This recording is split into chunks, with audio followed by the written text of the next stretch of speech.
दोस्तों आज के दिन भी काफी अच्छा परफॉर्म किया मार्केट ने। पिछले कुछ दिनों से अच्छी परफॉर्मेंस हम देख पा रहे हैं। अपने बॉटम से निफ्टी आप देख चुके हैं 10 से लेकर 12% तक बढ़ता हुआ। और आज के दिन में निफ्टी ने 161 पॉइंट्स की तेजी दी, 1% के आसपास का जंप है। निफ्टी बैंक नीचे था आज आधे परसेंट के साथ में। स्टार था आज का मिड कैप 1% की तेजी, स्मॉल कैप को देखे तो 73 पॉइंट्स का जंप है, आधे परसेंट के साथ में तेज है। अब देखो आगे चल के कब सेलिंग हम देख पाते हैं, क्योंकि ऐसा तो होगा नहीं कि मार्केट जस्ट चलता रहे। 10-12% के साथ में चलने के बाद में कुछ ना कुछ प्रॉफिट बुकिंग हो सकती है। ऐसी एक्सपेक्टेशंस इन्वेस्टर करता है, मतलब जैसे मैं भी मार्केट में इन्वेस्ट करता हूं तो मेरी भी कुछ इस तरह की एक्सपेक्टेशंस है।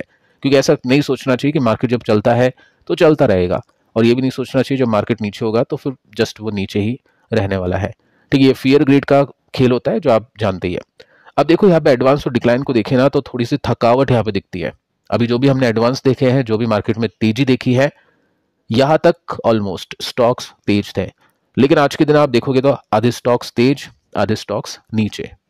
बाकी सेक्टर्स को भी देखें तो आज के दिन इंटरेस्टिंगली आईटी ने अच्छा परफॉर्म किया, क्योंकि आईटी के अंदर प्रेशर होना चाहिए था। वैसे तो नहीं, नंबर्स को देखते हुए तो नहीं, लेकिन हाँ जो सिचुएशन है, टैरिफ है, सीधा इंपैक्ट पड़ेगा यूएस का निफ्टी आईटी के ऊपर, ये सब चीज़ें चल रही है। वहाँ की जो टेक कंपनीज है, ये टैरिफ वॉर के चक्कर में, ट्रेड वॉर के चक्कर में काफ़ी इंपैक्टेड होगी, जिसकी वजह से इंडियन आईटी कंपनीज भी इंपैक्टेड होगी। वैल्यूएशन की चिंता, काफ़ी सारी चीज़ें हैं।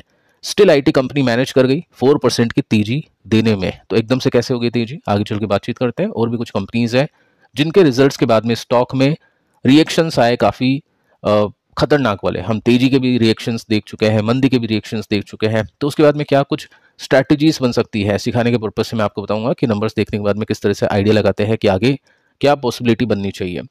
ठीक है, वो सब चीज़ें हम आगे चल के देखने वाले हैं। निफ्टी ऑटो आप देखोगे तो 2% की तेजी, फार्मा ठीक था, रियल्टी ठीक है। गिरावट में कौन बंद हुआ है, देखो आपको दिखाई देगा, निफ्टी बैंक नीचे, सरकारी बैंक्स नीचे, फाइनेंस नीचे। मतलब इनमें अभी अच्छी तेजी बनी थी, तो आज के दिन यहाँ पे प्रॉफिट टेकिंग देखने को मिली है। और मैं आपको बता चुका हूँ कि आईटी और जो बैंक्स है या जो फाइनेंस है ना, वो कॉन्ट्रा होते हैं। कभी फाइनेंस अच्छा करेगा तो आईटी खराब करेगा, कभी फाइनेंस खराब करेगा तो आईटी अच्छा करेगा। इसी वजह से निफ्टी या फिर जो बड़े इन्वेस्टर्स के पोर्टफोलियोज होते हैं वो लॉन्ग टर्म में मैनेज करते हैं अच्छी तेजी देने में। क्योंकि दोनों जो सेक्टर्स है ना, ये इतनी वैल्यूएशन इनकी ज़्यादा नहीं होती है। सबसे पहले तो आप देखोगे बैंक्स 20-25 के आसपास रहते हैं, एनबीएफसीज 30-30 के आसपास रहती है। आईटी कंपनीज आप ऑलमोस्ट अभी आप देखोगे जो ट्रेडिशनल आईटी कंपनीज है 20-25 के आसपास आ चुकी है। तो इनमें वैल्यूएशन का कंफर्ट होता है, ऐसा नहीं होता 60-70-80 के आसपास ये चलते हैं। तो बड़े इन्वेस्टर्स निफ्टी इन प्लेयर्स को खरीद के रखती है, इनकी होल्डिंग्स में होते हैं। और आगे चल के ये जो आईटी चलता है, बैंक्स गिरता है, या बैंक चलता है आईटी गिरता है, इस तरह की जो तेजी मंदी होती है तो हेजिंग भी हो जाती है और एक पोर्टफोलियो सही तरीके से अच्छा परफॉर्म करता है। तो आईटी फाइनेंस बहुत इंपॉर्टेंट होता है पोर्टफोलियो के लिए। देखो दोस्तों, कुछ रीजंस है, 5 पॉइंट्स है, वो मैं आपको बताऊंगा कि आज मार्केट इस वजह से ऊपर गया। साथ में हम कंपनीज के ऊपर भी डिस्कशन करेंगे। तो जो पहला पॉइंट बनता है कि टैरिफ की जो चिंताएं है वो दोस्तों थोड़ी सी हल्की होती हुई दिखाई दे रही है। देखो अनसर्टेनिटी तो है आगे चल के कि 90 डेज के बाद में क्या होगा, लेकिन चलो 90 डेज के लिए तो हमको राहत मिली, क्योंकि मार्केट तो गिरा था 90 डेज नहीं सोच के। मार्केट को तो लगा था कि जो भी इंपैक्ट होगा सीधा होगा, क्योंकि उन्होंने साफ कहा था नेक्स्ट डे से ये सब चीज़ें अप्लाई हो जाएगी।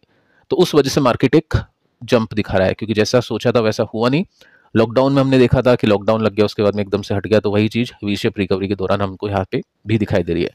सेकेंड आप देखोगे तो मार्केट दोस्तों ये भी सोच सकता है कि 90 डेज के बाद में टैरिफ लगेगा, लेकिन जो ट्रेड डील हो रही है ना इंडिया के साथ में, जो अच्छे नेगोशिएशन चल रहे हैं, उसकी वजह से ऐसा लग रहा है कि इंडिया को ज़्यादा इंपैक्ट नहीं पड़ेगा, सिग्निफिकेंट इंपैक्ट वहाँ पे नहीं दिखेगा। आप देख सकते हैं यहाँ पे मेंशन किया है कि ये जो ट्रेड वॉर है किसके बीच में चल रही है, यूएस चाइना के बीच में चल रही है। तो ये जो वॉर है ना, ये आगे चल के डी एस्केलेट हो सकती है, यानी ठंड यहाँ पे पड़ सकती है। ठीक है, ये भी एक उम्मीद है। साथ में दोस्तों आप देखोगे तो जो प्रॉब्लम चल रही थी यूएस के प्रेसिडेंट डोनाल्ड ट्रंप और पोवेल के बीच में, वो भी थोड़ी सी हल्की हो रही है, क्योंकि पोवेल को निकालने की बातचीत हो रही थी कि हम फायर कर देंगे, तो ऐसा कुछ नहीं है, यहाँ पे कोई भी इंटेंशन नहीं है फायर करने का पोवेल को। तो ये भी एक अच्छी न्यूज़ हम यहाँ पे सुन पा रहे हैं। इसके बाद में देखोगे तो यहाँ पे आउटलुक अच्छा है इंडिया को लेकर, क्योंकि यहाँ पे अब बोला जा रहा है कि ज़्यादा कुछ खास इम्पैक्ट नहीं होगा। हम वैसे भी काफ़ी कम एक्सपोर्ट करते हैं यूएस को, चाइना या जो बाकी कंट्रीज़ है उनके कंपैरिजन में। और ट्रेड वॉर के चक्कर में क्या होता है, कभी कभी खराब चीज़ें भी फायदे पहुंचा देती है, जिसमें आप क्रूड ऑयल के प्राइस गिरता हुआ देख पा रहे हैं, मेटल के प्राइसेस गिर रहे हैं, बाकी जो कमोडिटीज़ है गोल्ड और सिल्वर के अलावा भी चीज़ें नीचे आ रही है। तो इसकी वजह से क्या होगा, हमको फ़ायदा होगा। क्रूड ऑयल हम मैक्सिमम इंपोर्ट करते हैं, ये सब चीज़ें भी इंपोर्ट करते हैं, तो उसकी वजह से फायदा होगा, साथ में इन्फ्लेशन को डिक्लाइन होने में हेल्प मिलेगी। तो ये भी एक पॉइंट इसमें नोट किया जा सकता है। साथ में दोस्तों आईएमएफ ने रेटिंग दी है, अभी कुछ 1-2 दिन पहले की न्यूज़ है, आई थिंक कल की न्यूज़ है, और इसमें आप देख सकते हैं कि इंडिया को सबसे ज़्यादा स्टेबल बताया है। 6.2% के साथ में जीडीपी की ग्रोथ की यहाँ पे एक्सपेक्टेशंस की है। साथ में आप देखोगे तो इसमें बोला जा चुका है कि फाइनेंशियल ईयर 27 में 6.3% के साथ में इंडिया ग्रो कर सकता है। और जो बाकी जो कंट्रीज़ हैं, यूएस की, चाइना की जो ग्रोथ है उसकी जो रेटिंग है ना वो डाउन की है कि वहाँ पर ग्रोथ कम होगी। तो ऑब्वियस इंडिया में इस वजह से भी पैसा आता हुआ देखने को मिल रहा है। ठीक है, अगले पॉइंट पे आते हैं। Q4 के नंबर्स अच्छे आ रहे हैं, ये हमने बातचीत की थी कि Q4 काफ़ी इंपॉर्टेंट है, मतलब Q3 to 4 सब ही इंपॉर्टेंट है, मतलब नंबर्स काफ़ी इंपॉर्टेंट है। उसके हिसाब से कंपनीज चलती है, मैनेजमेंट कमेंट्रीज के हिसाब से चीज़ें होती हैं। और निफ्टी के अंदर 50 कंपनीज हैं, तो मैक्सिमम कंपनीज के नंबर्स अच्छे हो गए तो क्या होगा, उन कंपनीज के स्टॉक की वैल्यूएशन नीचे आएगी, अट्रैक्टिव होगी, तो निफ्टी की भी वैल्यूएशन नीचे जाएगी, तो निफ्टी भी अट्रैक्टिव होगा, तो मार्केट को थोड़ा सा सहायता मिलेगी, पुश मिलेगा। तो आप देख सकते हैं कि यहाँ पे कोई भी नेगेटिव सरप्राइजेस नहीं है, इस वजह से हम बोल सकते हैं कि नंबर्स ठीक है। आईटी कंपनीज के नंबर्स मिक्स आ रहे हैं, लेकिन बैंकिंग कंपनीज ने बहुत ही अच्छे नंबर्स को डिक्लेयर किया है। तो बैंक्स, आईटी, इस वजह से चल रहा है सारा खेल।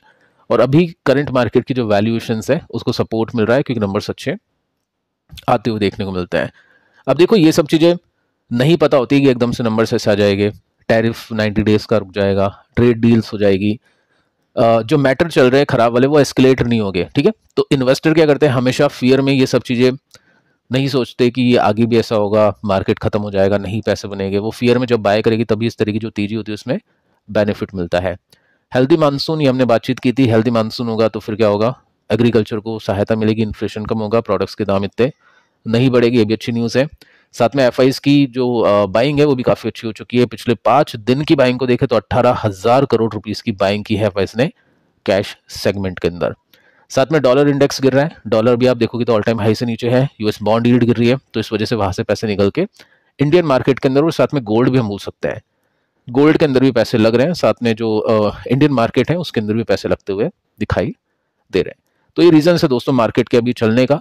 देखते हैं आगे चल के प्रॉफिट टेकिंग कब मार्केट में इन्वेस्टर्स करते हैं, बाकी अभी तक तो ऐसा कुछ देखने को नहीं मिल रहा है। ट्रेडर को एक अच्छा मौका भी मिल चुका है, जैसे ही निफ्टी ने एक ब्रेकआउट किया था, निफ्टी ने एक रिवर्सल दिया था, ब्रेकआउट किया था, तो उसके बाद में हमने यहाँ पे देखा अच्छी तेजी बन रही है, तो एक डायरेक्शन मिल जाता है इन्वेस्टर्स को। अब देखिए Q4 के रिजल्ट्स तो हम देख रहे हैं, साथ में आपको मैं शीट भी दे रहा हूँ जिसके अंदर एक्सपेक्टेशंस का डेटा होता है, जिसमें आप खुद भी मैच करके देख सकते हैं अगर कुछ कंपनीज के नंबर्स लेट आ रहे हैं तो देखो नंबर्स का इम्पैक्ट कैसा हुआ है और क्या मतलब थिंकिंग हो सकती है इन्वेस्टर्स की, मतलब मेरी क्या थिंकिंग हो सकती है वो भी बताऊंगा यहाँ पे कंपनीज को लेकर। HCL टेक को देखते हैं, 7% का जंप, अनएक्सपेक्टेड, क्योंकि नंबर्स थे खराब भी नहीं थे, अच्छे भी नहीं थे, हम बोल सकते हैं इनलाइन थे नंबर्स, एक्सपेक्टेशंस मीट हुई थी। तो बीट होती है तो तेज होता है स्टॉक, और मिस होती है तो स्टॉक गिरता है, नहीं तो स्टॉक डिसेंट चलता है। लेकिन यहाँ पे इसने मीट की है, लेकिन परफॉर्मेंस हो चुका है बीट का, 8% का जंप है। ओपनिंग ही इसकी काफ़ी शानदार थी, मतलब कुछ तो इसमें होगा तब जाके स्टॉक ने इसी तेजी दी। तो देखिए यहाँ पे मेंशन कर रखा है कि स्टॉक 6% गिर गया क्योंकि एक्सपेक्टेशंस हो चुकी है मीट। बहुत अच्छे नंबर्स नहीं है, एक्सपेक्टेशंस मीट नहीं है, लेकिन फिर भी स्टॉक चल गया। यहाँ पे आप देखोगे तो ब्रोकर्स की जो रेटिंग्स है ना वो भी काफ़ी न्यूट्रल है नंबर्स को देखते हुए।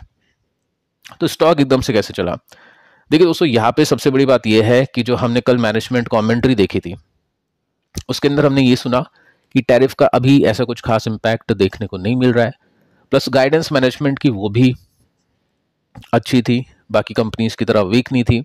सेकंड आप देखोगे ना तो यहाँ पे इसकी जो वैल्यूएशन है 25 का पी है, टीसीएस का भी 25 का पी है, लेकिन दोनों की ग्रोथ अगर आप देखोगे तो HCL टेक की ग्रोथ अच्छी आई है, और वैसे भी ग्रोथ जो हम देखते हैं CAGR पॉइंट ऑफ व्यू के हिसाब से HCL टेक की इन सभी कंपनीज के कंपैरिजन में सबसे अच्छी है।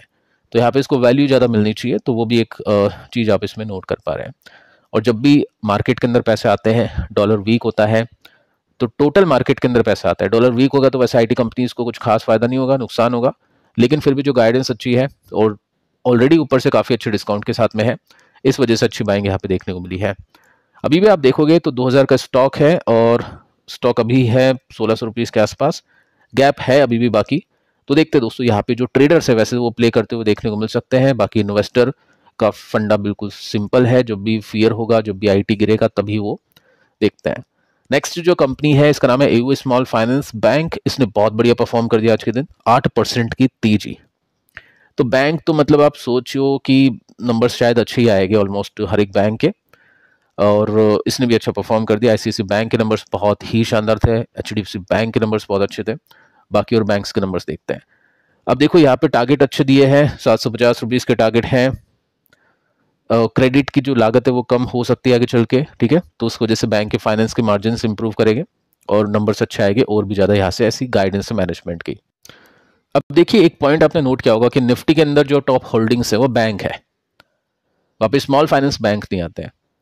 तो क्वेश्चन ये बनता है, जैसे अगर मुझे भी इस कंपनी में पैसे लगाने हो, इन्वेस्ट करना हो, तो क्वेश्चन मैं ये करूँगा कि वाई, क्योंकि मैं आपको बता चुका हूँ कि अगर मेरे पास दो कंपनीज है, एक बड़ी कंपनी है एक छोटी कंपनी है, एक बड़ा बैंक है एक छोटा बैंक है, दोनों के रिटर्न्स अगर एक समान है, तो मैं क्यों छोटी कंपनी में जाऊँगा रिस्क लेने के लिए, मतलब क्यों मैं छोटे बैंक में जाऊँगा या छोटी कंपनीज में जाऊँगा।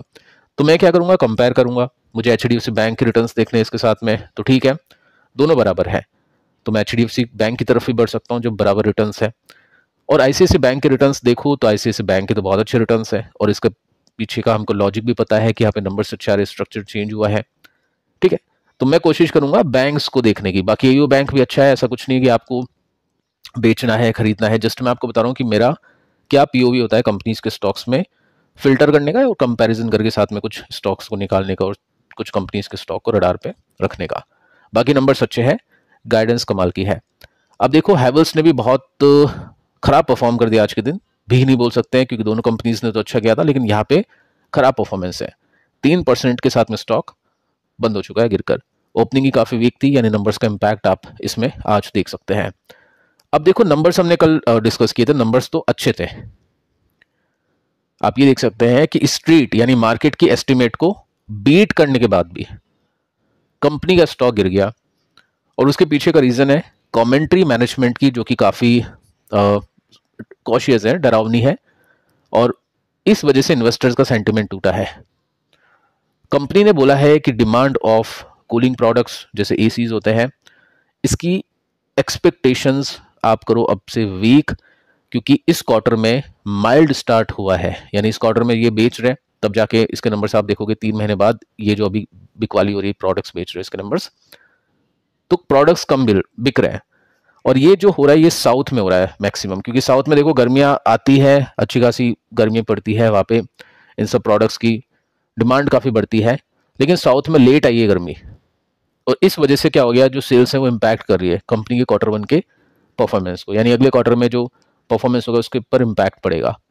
तो ये रीज़न है, कॉमेंट्री अच्छी नहीं है, ऑब्वियस अच्छी नहीं, क्या ही बोले, जो भी सच है वो इन्होंने बताया है। एक अच्छी कंपनी की यही निशानी होती है। बाकी स्टॉक काफ़ी अच्छा है, और अभी आप देखोगे तो अभी स्टॉक ऑल टाइम हाई से नीचे है, 2100 रुपीज़ का हाई आई थिंक इसका था, और 1600 रुपीज़ के आसपास है। तो देखते हैं आगे चल के किस तरह से तेजी बनती है। बाकी हाँ, इन्वेस्टर सोचेगा कि चलो ठीक है, थोड़ा सा हो सकता है डिमांड कम हो, थोड़ी सी गर्मी लेट स्टार्ट हो, लेकिन होगा सब कुछ आगे चल के, ये इन्वेस्टर की सोच होगी।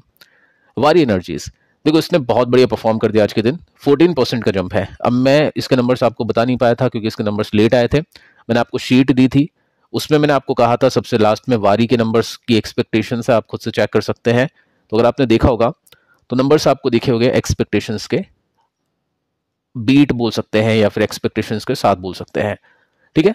अब यहाँ पे 14% का जंप है, 14% का जंप है, तो एक्सपेक्टेशंस तो एक पॉइंट होगा ही होगा, लेकिन आगे के लिए कुछ कमेंट्रीज भी रीजंस बन सकते हैं।